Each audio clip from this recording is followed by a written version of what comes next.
Welcome to Season 4 of the Lead with Coffee podcast, where we continue the journey into how you can change the culture in your business and your home through simple leadership practices. Grab a cup of coffee and get ready to join into today's conversation.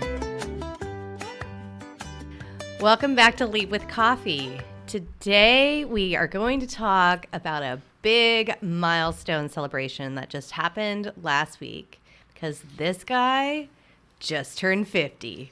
Yep. 50 and fabulous. Wow. I think we need to find something better for men than what we use for women. 50 and fit. 50 and fit. I mean, you did take quite a lifestyle change for the last 6.5 months as you were gearing into 50. That's right. How do you feel? I feel great. I went into this year knowing at 50 we needed to make some changes. And getting back into a comfortable regime, getting into feeling comfortable with taking my shirt off is basically what it comes down to. We got 3 teenage boys that are in great shape. I'm like, well, I better up my game. And so what did I do? I set a goal to drop 15 pounds by my 50th birthday. And one of the biggest things that helped me was cutting out the sugar. You were good, too. There was a lot of holidays between New Year's and now, and a lot of food fest. You did really well. Yeah, you know what? It was one of the things that I knew I could easily control. I do love sweets and everything, but it was easy enough to control to know that my long-term goal was more important than that instant satisfaction. And I would have to say that the biggest letdown of this whole thing of cutting back the sugar and not touching anything is I finally decided to have a shave ice while we were in Hawaii. And it was like the worst shave ice. It was not even worth it. They didn't even have all the sugary liquid all the way through the ice. You get through like the first quarter inch and it was just plain ice. So it was just telling me like, stick with what you got. But I think it was like a diet shave ice then. It was a diet shave ice, yes. I mean, you had a third of the calories you would have had. I think it's pretty impressive when you set a goal like that and you stick with it. I know a lot of people, as soon as you say, I'm not going to have sugar anymore, your body starts to crave it. It's a mental game. How did you deal with that? I there's a couple of things. Number one, I wrote it down, using my full focus planner that I go through every day and every week, and what are your goals and all these things. It was, what are you going to do to move your body? What are you going to do food wise? And that was the biggest thing. I put no sweets, and I wrote it every week for 6 months basically. And again, I knew that this sticking to a hard regimen of food with our lifestyle with kids and everything was going to be really hard, but cutting out sweets was going to be simple enough that I knew it would make a difference, and I've never done this before to cut it out for that long, and it certainly did. Granted, I was better at my workouts and I was, eating pretty well overall, but the sweets was one of the things that I did not budge on from January till June until I had my lame diet shave ice. So I'm going to stick with it. Yeah, I don't think it was huge sacrifice for you. I think if we said you have to give up coffee. Well, that's not even part of the conversation. It is. I'm interviewing you. It can be any conversation I want. Would you ever go that extreme to say no caffeine? I'm not at a place in my life where I feel that would be important.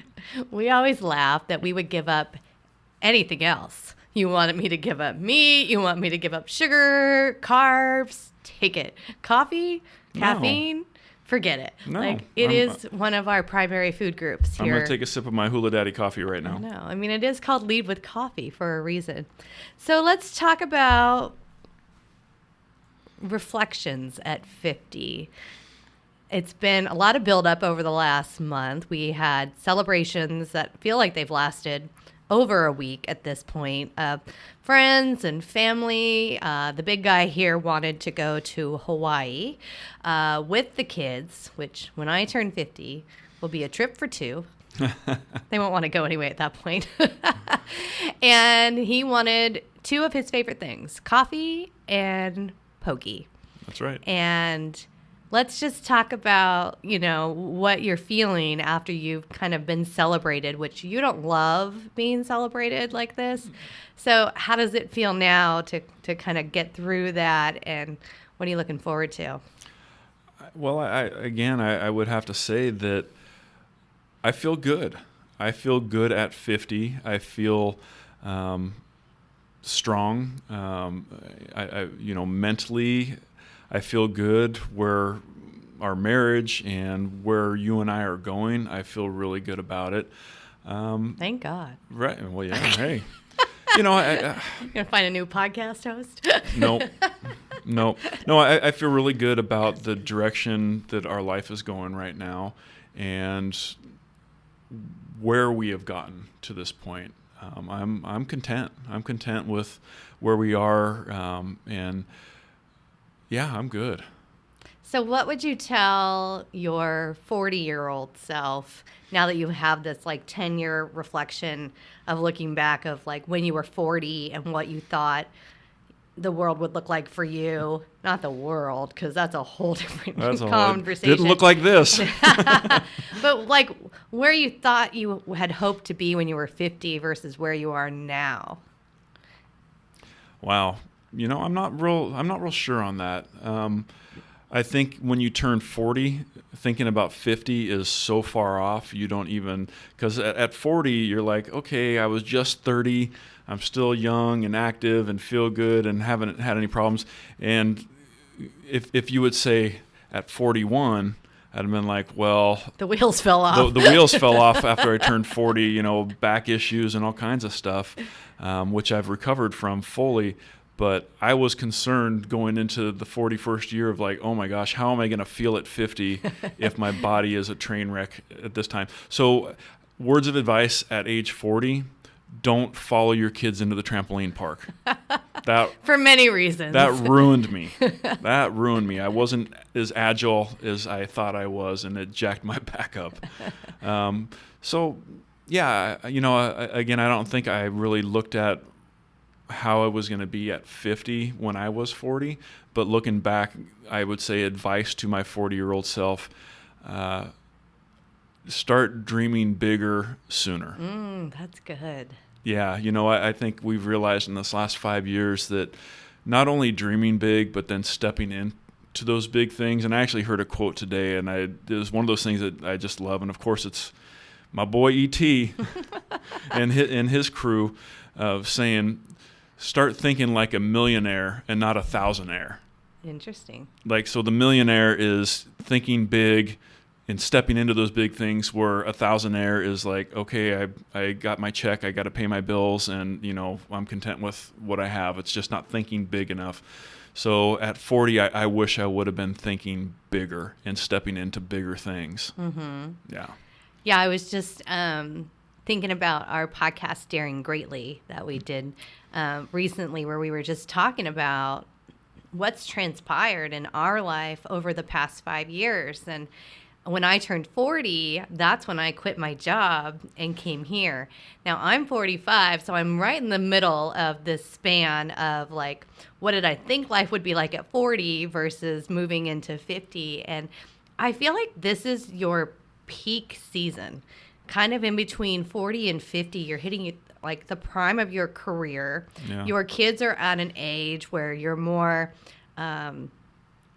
you're leaning into their growth versus raising them. And I think it's a very different perspective. Mm-hmm.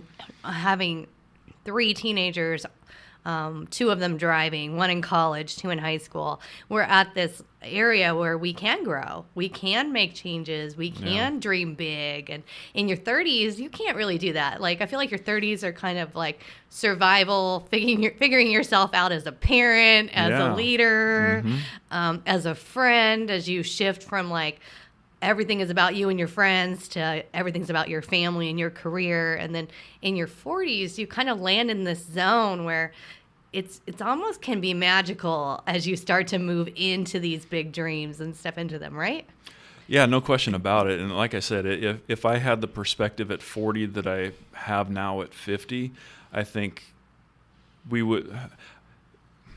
things would be different in the fashion that we would have tried bigger things sooner. Mm-hmm. Yeah. I think you make all your mistakes in your 30s and you spend your 40s fixing them all. I'll go with that.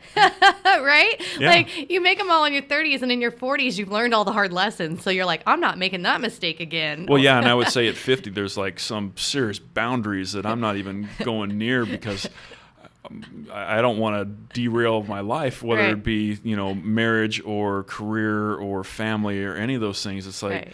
making smart decisions that are last long term. I mean, if for my 38th birthday, you threw me out of a plane. I did. Would I do that at 50, thinking about what happened? You're thinking more about what happens if I'm not here.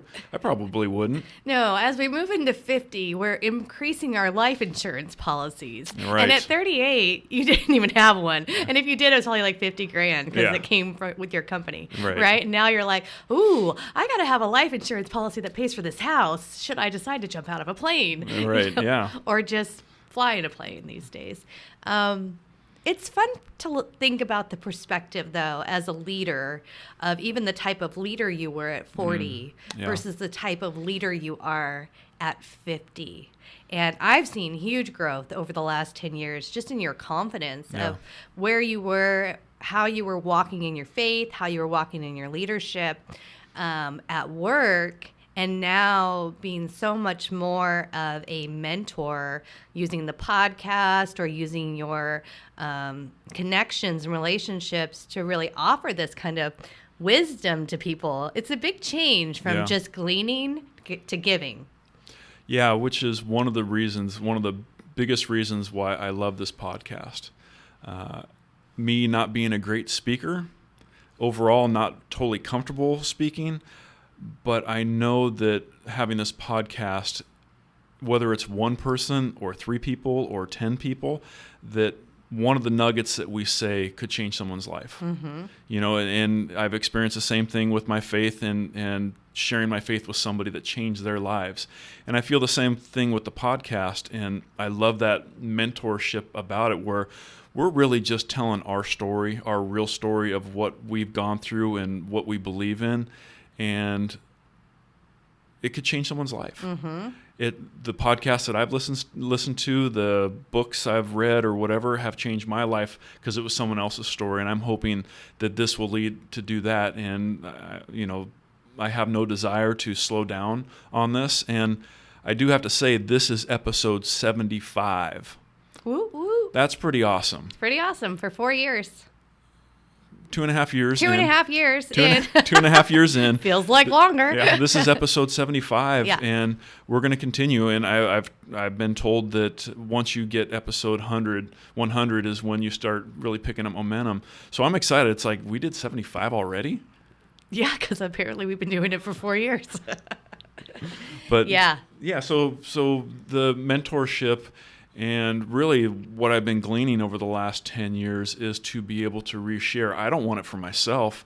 I want it for our boys. I want it for our business. I want it for my friends, anyone, a family, anyone around us that, hey, we've learned some key leadership skills and let's share them. Yeah.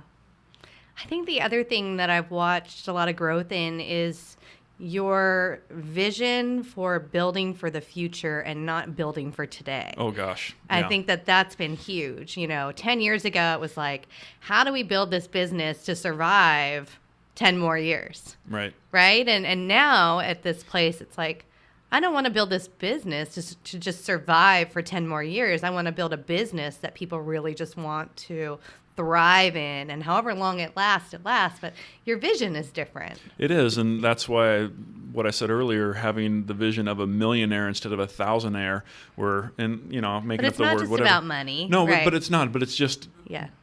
thinking bigger. And the point was, as a thousandaire, you're thinking about just day to day. You're thinking about, how do I get to the next day? How do I get to the next week? Where the Right. millionaire is like, I'm thinking big. I'm thinking, what does this look like in 5 years? What does this look like in 10 years? And I would, within 5 years, am I spending full time in this business? No. we have bigger dreams and aspirations that we want to step into. And will this be part of my life for a very long time? No question about it. But there are more things out there that we want to jump into and accomplish, whether it's the bar in San Diego or owning part of a coffee farm or whatever that ends up being, or some other business. I would, like to be at a point where I could share this stuff on a stage, possibly. I got a lot of work to do because I'm not comfortable with that, but I know if I step into it, that would be great. Is that going to happen? I don't know. But, my vision is way past what I've done for the last 25 years at CBSI and just managing projects. It's looking to do more for CBSI, bigger things for CBSI, going after bigger clients, going out of the San Diego area, all those things. But yeah, I'm just trying to get out of being my own ceiling of how far we can go. And that has a huge amount to do with vision and what we have spent this last 10 or so years doing, gleaning from other people that have been through what we've been through or are going through what we're going through, and realizing this doesn't have to be it. And knowing that, like I said, dreaming is one thing, but actually stepping into it and going through the failures, failing forward, all those different things you could say, but not quitting, not giving up, and not being okay with just average. Yeah. Talk about at 50, the knowledge and insight of knowing that this is just a season when you're in a struggle versus this is an ending. Wow. I think, again, over the last 25 years with CBSI, it has gone up and down. The business has flourished and then cut back 2008, 2009, losing big clients, people not wanting to spend money and thinking that, are we going to shut down? And now, vision-wise, I'm not just focused on the day-to-day of CBSI. It's like CBSI is going to be a big part of the future, but it's not the only part. So I think vision-wise, I just feel like there's more out there. There's so much more out there that I can be a part of, that we can be a part of, rather than just having a single career for my entire life. Right. Does that answer your question? No, but Okay. it was a good answer. Well, ask it again. So when we're talking about kind of your growth and development as a leader, in your 40s, it could have felt like a huge crisis was happening to you and it was going to be an ending of a company. Versus now you realize something like COVID or whatever, it's hard, but it's a season. Oh, it's okay. not an ending. I think there's this, your level of stress and anxiety and it goes down when you realize like this is hard, but we're going to get through it because I have experience, lots of it to look back on to say like, time to grind and figure out how to get through it versus like, oh my God, the world is ending. Right. Well, okay, so I started answering the question correctly. But yeah, I would say that COVID was a huge growth area. Yeah. Because we did have to pivot. We did have to make changes and do things that we had never done before and give up some things that we had always done. But in the middle of it, we grew huge as a company, whether it be project funding stopping or losing a couple key players. We stepped into those roles and pivoted and got more efficient.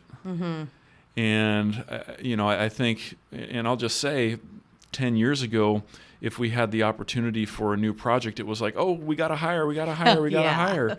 And now it's like we have become so much more efficient in what we do and how we run our team that we can jump into something. Granted, would we get to the point of needing to hire? Sure, of course. We'd love to. Yeah, we'd love to. But we know that being more efficient has allowed us to accomplish so much more than we ever have. Yeah.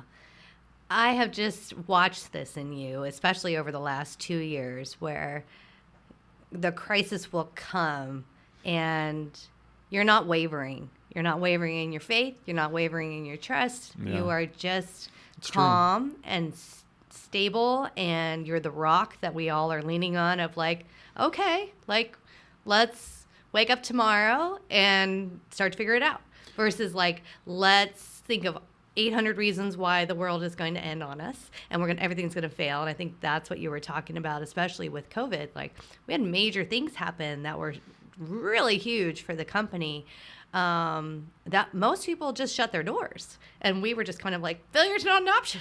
So let's figure it out. Right. But there was a peace in the storm, because when you have two really strong leaders in a marriage and in business, there's a balance there where if he's reverting back to old ways of the panic of, oh my gosh, our senior project manager just quit and he has 15 million worth of projects.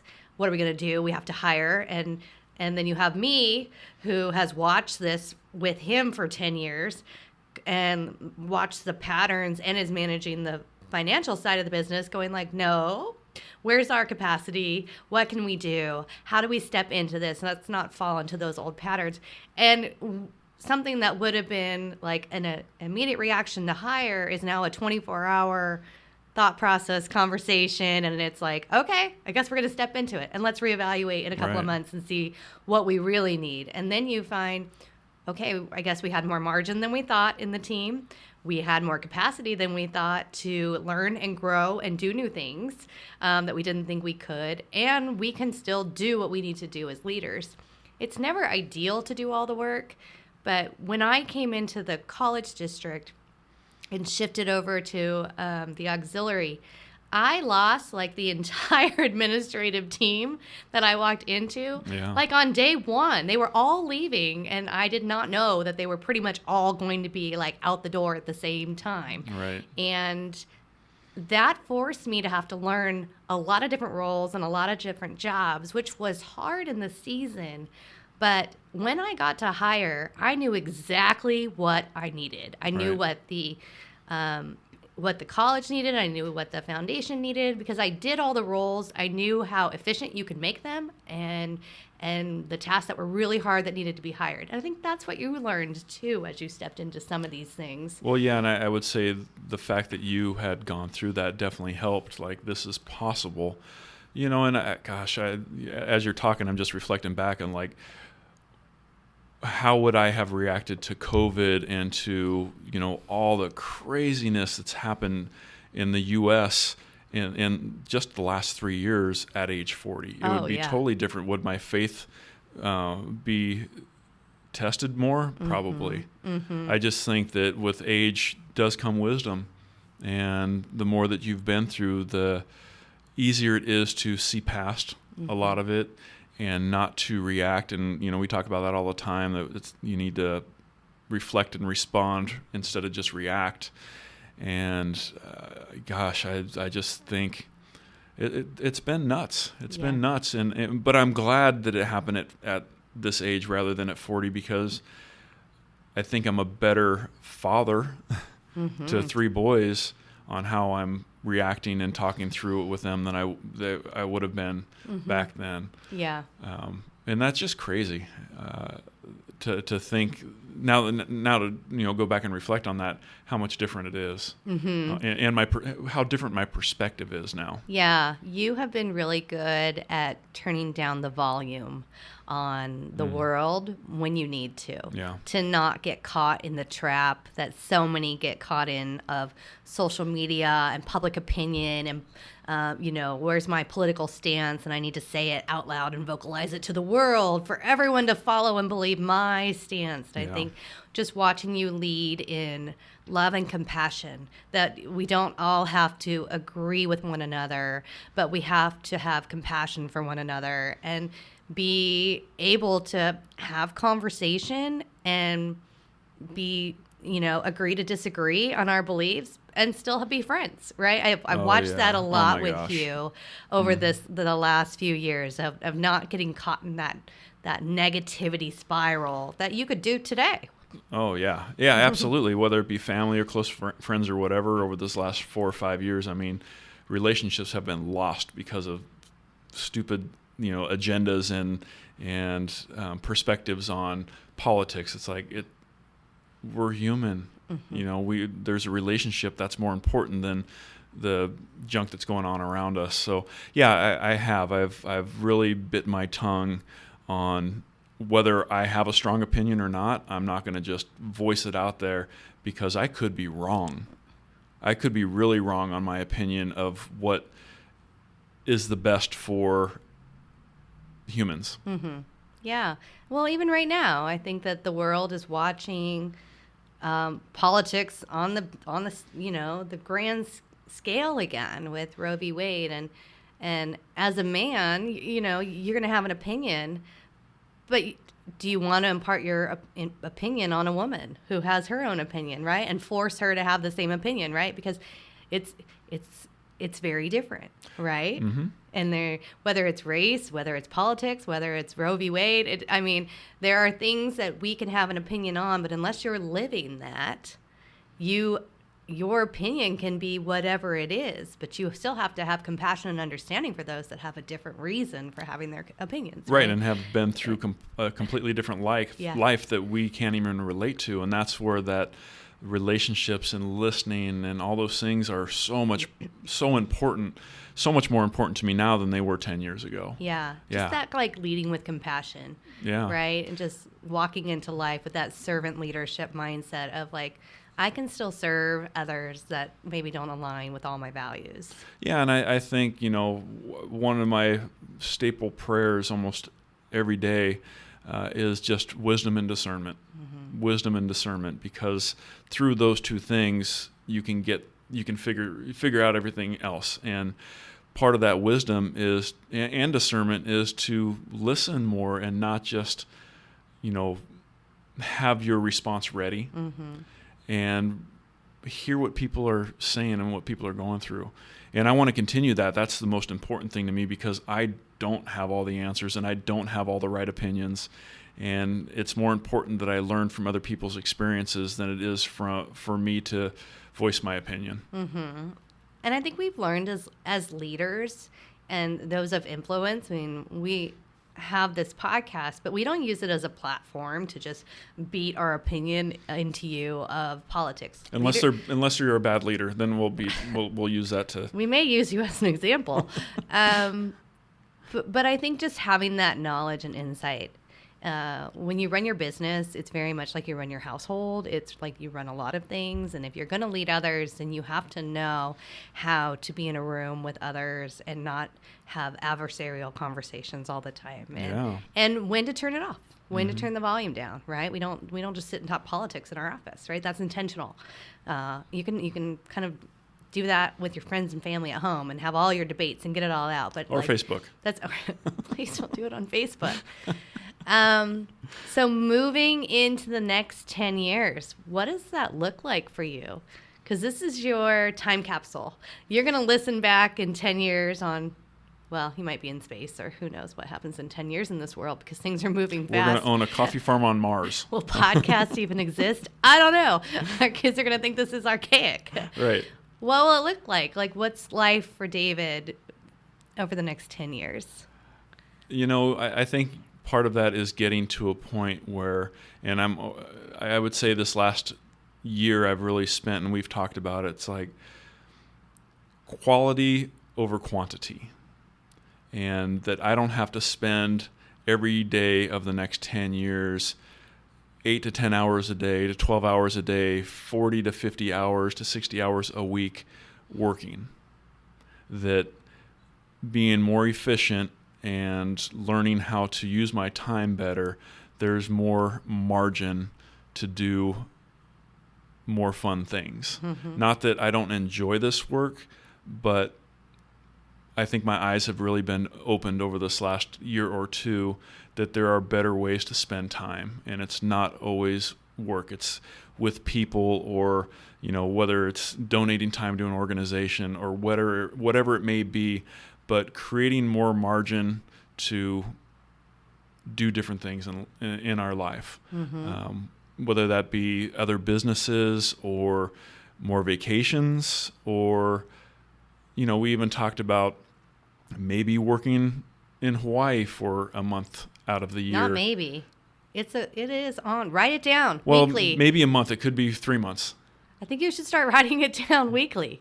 Apparently that worked for sugar. Yeah. but that's kind of where my mind is going. Like, I don't want to be stuck in the rut of 40-hour weeks. There's just way more to life than just focused on the quantity of hours spent behind a desk or grinding away at this business. Those hours will be split up between other businesses and other time doing other things. And I clearly see us going that direction. What's the one big thing by the time you hit 60 that you will have done? Pause. I don't know. Own a house in Hawaii? Well, yes, I see that in the next 5 years. Well, okay. That's I not, gave you 10. Yeah, I know. That's what I'm saying. Multiple houses. I don't know, but okay. I'll say this: by the time I'm 60, we will have traveled many more places around the world than just Hawaii. There are a lot more tropical places. Do I have a urge to go to the Paris and the, London? Not necessarily. Greece, yeah, maybe. Italy, probably. But I think definitely some more travel. The two of us going and doing some more adventures. Fiji, Bora Bora. I love it all. Yeah, Listen, people, we're gonna come back in a year and see how many we've checked off the list. But I want to be at a point where we can do that comfortably, right? But at the same time, the business still thriving. That we can step out for 2 weeks, 3 weeks, or whatever, and however many businesses it is, they still continue to thrive when we're not there because we've set up such good parameters and good people that they know how to continue to excel and to work at the level of excellence that we are creating. And in the next 10 years, here's what your life could look like. You could be a grandpa. That doesn't make you feel old. Yeah, that is a possibility. Hopefully closer to 60 than 50. You'll have put 3 kids through some sort of college and trade school. Yeah. They will be building families and careers of their own. Maybe married, maybe all 3. Yeah. Maybe a grandkid, which may make you run for the islands even faster, or decide I cannot leave this little bundle of joy ever. Right. A mini me. Absolutely. I mean, us setting this up and everything I'm saying with travel and having more margin is to have more time for all of those things. Yeah. For the boys to, get married and have kids and all those things. But I don't want to be, if that's the case, I don't want to be the grandfather that doesn't know the grandkids. That has time to spend, has margin to spend with that. Like, you want to leave them with me for a day? All right, peace out. I got 8 hours. Yeah. Pick them up. Yeah, I think that the perspective is good. I mean, your life should be different between 50 and 60. It shouldn't be raising children anymore. That is really the idea. Is that right now that's what we're doing, and if we do it right.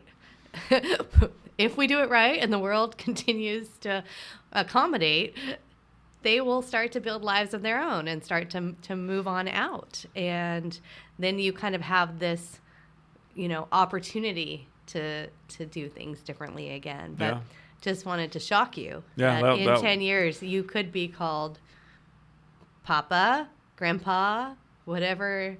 I think you just want to be called like Mr. Muscles instead of Mr. Suitor. Probably not Grandpa. It sounds old. Yeah. Papa's not bad. What is it in Hawaiian? Maybe we need to figure out what that is. Oh, yes.